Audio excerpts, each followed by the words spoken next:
Tábula Rasa, um bate-papo de vivências a favor do conhecimento contra o etarismo e a serviço de recomeços. Olá, bem-vindo, bem-vinda. É com muita alegria, com muito prazer, com muito carinho que eu recebo você aqui hoje para a gente conversar sobre um tema muito importante. Vamos descobrir junto nesse episódio número 1 qual é o momento do despertar, quando a gente começa a planejar essa aposentadoria e o que é essa aposentadoria voluntária, que é tão importante a gente começar a pensar desde muito cedo. Vem comigo!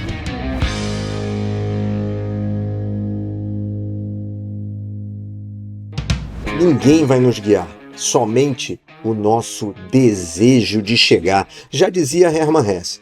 Isso, para mim, exemplifica muito bem esse irreversível, inevitável envelhecimento no mercado de trabalho que a gente vive hoje em dia e que angustia tantas pessoas. Será que nós vamos estar prontos para nos aposentar um dia?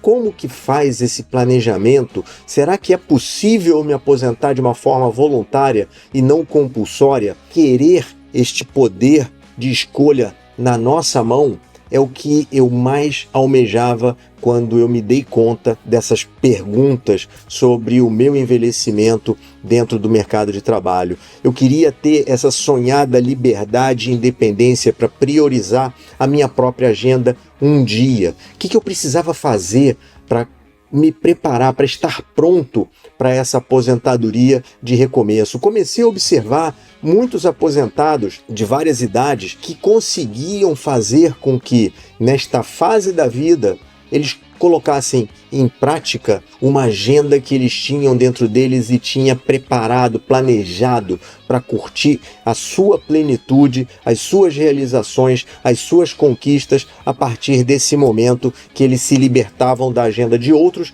e priorizavam a sua própria agenda. Meu primeiro marcador é quando exatamente a gente se dá conta que isso é possível e que a gente simplesmente desperta como se estivesse no meio de uma jornada, num ônibus lotado, e a gente decide que vai começar a planejar uma carreira para aposentado voluntário.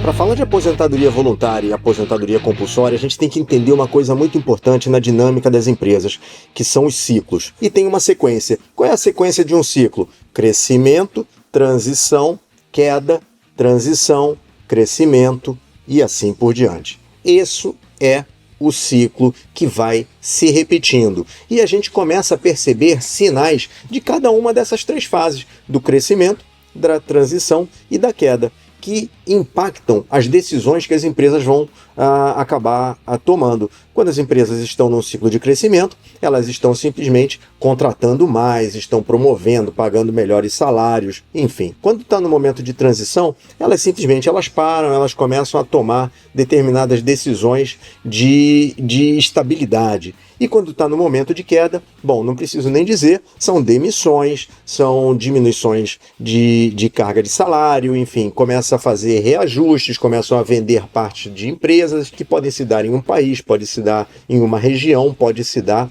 a nível, inclusive, global. No âmbito global, isso a gente sabe e tem visto nos últimos 40 anos, muitas crises e esses ciclos se repetindo de uma forma muito rotineira, infelizmente. Na época que eu trago aqui o caso que eu gostaria de compartilhar, é exatamente na década de 90, eu ainda trabalhava na IBM, uma empresa de tecnologia, uma empresa que vendia computadores, que vendia software, uma empresa que vendia consultoria, era uma empresa que era uma das 10 maiores empresas do mundo listadas na Bolsa de Nova York, e chegou um senhor chamado Louis Gessner Jr. e decidiu que era o momento de voltar a priorizar o lucro da empresa. E para valorizar ainda mais a empresa, o que ele tinha que fazer? Ele tinha que provar que a empresa podia ser mais ágil, podia ser mais rápida, podia ser mais flexível e podia principalmente ser menos custosa, reduzir custos, o que nessa época se chamou em inglês de downsizing e depois foi melhorado para um termo chamado right sizing, ou seja, ao invés de somente enxugamento, um enxugamento de uma maneira um pouco mais racional. Qual era o enxugamento de maneira mais racional? Um critério de corte que algumas boas empresas começaram a adotar. Primeiro, uma área poderia ser terceirizada. O que era essa onda também de terceirização? Ou seja, deixa outras pessoas que sabem fazer melhor e mais barato alguma coisa que não é o meu negócio. A segunda onda que veio para ajudar essas reduções dentro das empresas era a questão de automatização. Então, vários processos começaram a ser automatizados. Não estamos falando nem de inteligência artificial nessa época, era simplesmente que os computadores começavam a ter uma maior utilização e uma melhor utilização na automatização de alguns processos manuais, principalmente nas áreas de serviços e indústrias, que as empresas começaram a utilizar. Então começou a terem maior produtividade e, consequentemente, podiam cortar, eliminar postos de trabalho ou dedicar esses postos de trabalho para a área central do negócio da empresa. E a terceira era exatamente a reestruturação, que quando as empresas começam a crescer num ciclo de expansão, o que acontece? Elas se incham e começam a ter redundâncias, começam a ter conflitos, começam a ter silos. Então elas começaram a ver que poderiam eliminar determinadas tarefas que não faria nenhum ruído para o cliente final ou para o resultado final daquela entrega que eles fariam para o mercado. Consequentemente, essas empresas também, muito movidas por uma maior concorrência da onda de qualidade japonesa, lembrando que os professores Demi e Juran foram para o Japão e durante 10, 15 anos, praticamente, eles mudaram a cara da indústria japonesa, tornando-a mais eficiente, tornando-a mais produtiva, adotando o princípio do faça certo a primeira vez e faça com o máximo de excelência que você conseguir através da maior qualificação e engajamento do teu corpo de colaboradores. Então, o que aconteceu? Deu-se um fenômeno na década de 90, um pouco generalizado, dos planos de demissão voluntária para exatamente encarar essa onda de transição entre crescimento e a queda que já estaria por vir. Infelizmente, nesse primeiro momento, a gente conseguiu observar uma associação muito maléfica entre velocidade e inovação aos talentos que eram moldáveis, que estava associado à juventude, e a lentidão e o conservadorismo que a empresa gostaria de se ver livre naquele momento estava mal associado à senioridade. Eram as pessoas que eram resistentes e com vícios. Bom, nenhuma evidência empírica, nenhum dado, nenhum estudo acadêmico, nada provava isso, mas foi praticamente uma crença limitante que começou a nascer nesse período da década de 90, tanto que os planos de demissão voluntária tiveram o apelido, infelizmente, de planos mata o velho, porque praticamente a maioria dos profissionais e dos talentos que foram dispensados nas empresas nessa época para esses planos de demissão voluntário eram talentos mais sêniores e muito levado por essa crença limitante entre velocidade e lentidão. Bom, nesse embate entre o atributo e a qualidade inata e a técnica e o academicismo, acabou vencendo aí, no caso, a formação mais jovem, a formação mais moderna, contra os atributos e as qualidades natas que o profissional poderia oferecer para a empresa.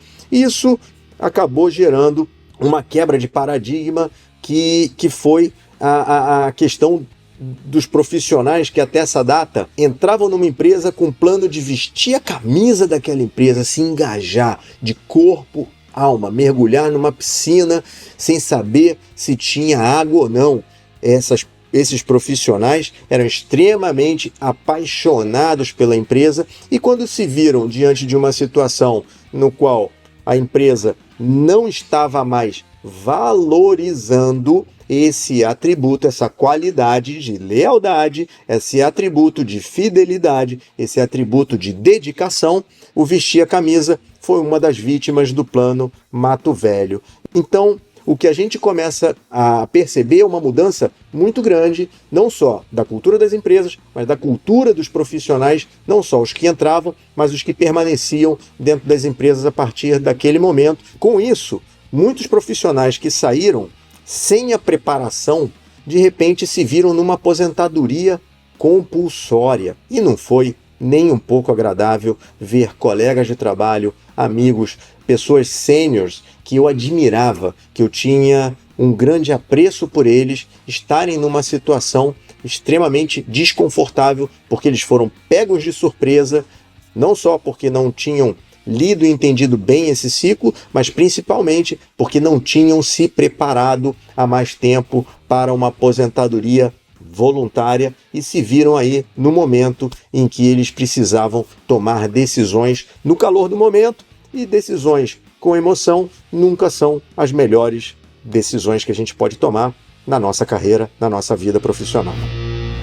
Muitos profissionais, então, que saíram nessa aposentadoria compulsória, eles não estavam preparados, então foram vítimas fáceis da armadilha do dinheiro fácil. Então, muitos caíram em alguns golpes, em algumas fraudes, seduzidos pela informação, pela promessa de rendimentos altíssimos em um determinado momento. E a gente sabe que esse tipo de golpe, que esse tipo de fraude, ele vai se reinventando, ele vai se aprimorando. Então, muito cuidado, porque se um negócio é bom demais ou se ele é complexo demais e você não consegue entender, sai, fuja dele, porque ele não é para você. O mérito, então, de quem triunfou, ele tem praticamente um comportamento muito similar. Eles conseguiram provar que os resultados presentes e futuros que eles iam gerar para a empresa era maior do que o salário que eles estavam recebendo. Como que eles fazem isso? Primeiro, posicionamento. Essas pessoas sabiam exatamente onde que tinham que estar, o que deviam fazer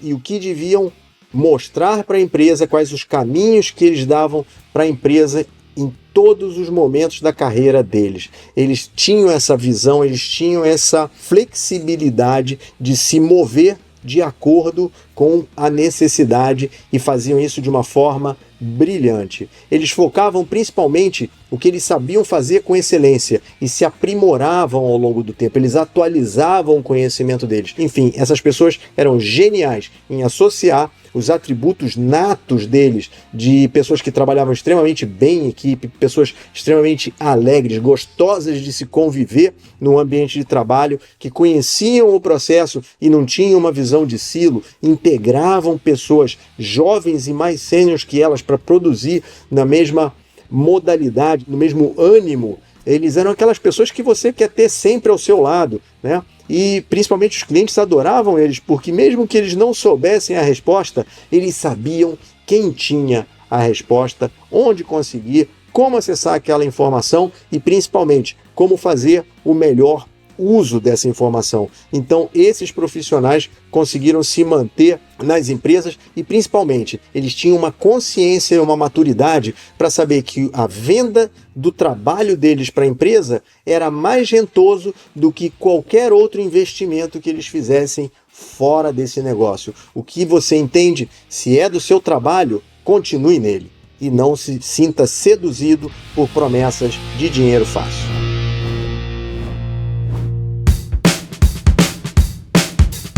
Trabalho e aposentadoria. Vamos ver que relação é essa que a gente traz ao longo da nossa história, aprendida ao longo dos tempos, ao longo da evolução do homem e do trabalho. Então, praticamente, no início dos tempos, quando a gente inventou o trabalho, para comer a gente precisava trabalhar e a gente morria para arrumar um alimento. Então, nessa época não existia visão ou ideia de se aposentar. Então, morrer trabalhando era uma coisa muito comum há muitos anos atrás. Depois, a gente começa a perceber que o trabalho ele tem uma associação direta a algo que não é divino, ou seja, deuses não trabalham, quem trabalha é o humano, e principalmente que o trabalho é tortura, né? Tanto que os romanos associaram a palavra trabalho, em latim, vem de um instrumento de tortura chamado tripalium. E nessa época, a expectativa de vida do homem era 40 anos. Então, praticamente, a gente não escolhia o que a gente ia trabalhar, mas as pessoas seguiam os ofícios dos seus antepassados. Não tinha uma mobilidade e nem tinha uma escolha. Então, praticamente, você trabalhava para viver e não tinha uma segunda opção de trabalho. Então, para que pensar em aposentadoria, você não vai fazer nada diferente mesmo. Então essa aposentadoria pijama, onde você é um funcionário civil do Estado, hora de serviço ativo, que recebe uma pensão mensal vitalícia, você é um retirado, é o que traz essa visão do trabalho como tortura. Ou seja, você se liberta só da tortura. Já é o suficiente, você não precisa fazer mais nada, só de não ser torturado com o trabalho já é suficiente para você levar a sua vida.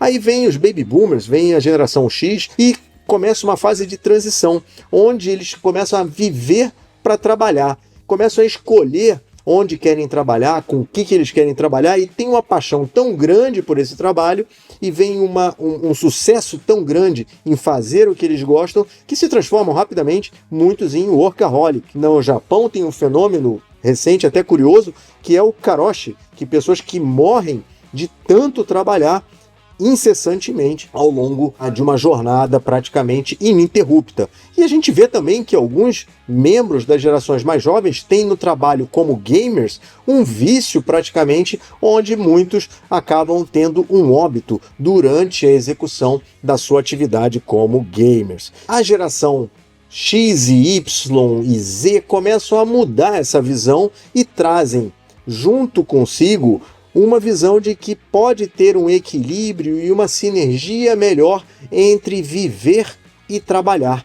Tempo para viver, tempo para trabalhar e, consequentemente, se a expectativa de vida é acima dos 75 anos, em algum momento da minha vida eu quero parar, recomeçar e ter uma carreira de um aposentado voluntário. Então o século XXI traz muitas oportunidades para pensar nessa aposentadoria recomeço, já que nós somos um Homo sapiens, mas um Homo sapiens inquieto e sempre ocupado, né? Então essa aposentadoria recomeço, ela é marcada principalmente quando se perde o medo de recomeçar, onde tudo fica mais prazeroso e divertido. É o rompimento dos vínculos empregatícios, desvinculando de atividades de trabalho com compromissos rigorosos ou associados à sobrevivência. Então, nesse momento da vida, a gente vai poder dedicar a plenitude dos nossos esforços, do nosso tempo, do nosso patrimônio intelectual e material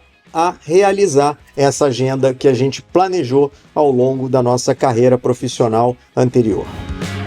Então, quais são os 6 fatores que alguns pesquisadores, alguns estudiosos do tema apontam que são importantíssimos a gente incluir no nosso plano de carreira para aposentadoria voluntária e ter esse recomeço o mais prazeroso e melhor planejado possível? Olha só, busca de sentido. Eu lembro quando a minha mãe dizia para mim o seguinte: primeiro se sustenta e depois você realiza os seus sonhos, né? Então, hoje em dia a gente tem acesso à informação, a atividades educacionais, culturais, entretenimento, uma globalização onde você tem um mundo sem fronteiras, ou seja, busca de sentido. Hoje tem uma abertura muito maior para a gente fazer muito com pouco. Segundo, a gente pode escolher entre prazer ou sofrimento nessa aposentadoria. E o prazer ele vai estar exatamente associado à sensação de dever cumprido. Atalho não é caminho. Então, quando a gente pega um atalho, na verdade, a gente está deixando de cumprir determinadas tarefas que vão trazer a sensação de dever cumprido.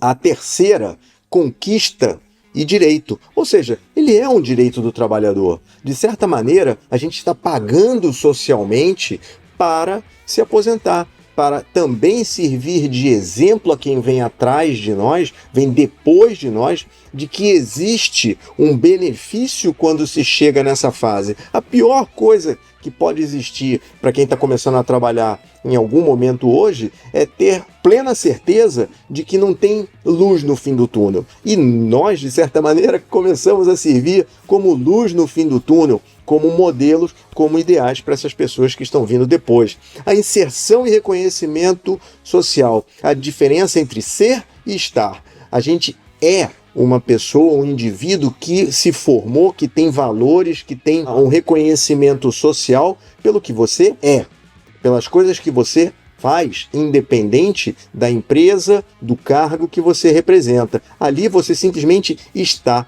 Então, quando a gente desvincula essas duas coisas, a gente começa a ver que Existe hoje em dia uma socialização em grupos onde você pode escolher o teu grupo. Então, regulação e preparação para aposentadoria, instrumentos de acumulação privados, as previdências privadas, uma maior estabilidade econômica, diversificação que hoje pode ser feita em termos de ativos produtivos que podem render aí um complemento à sua aposentadoria pelo lado financeiro, né?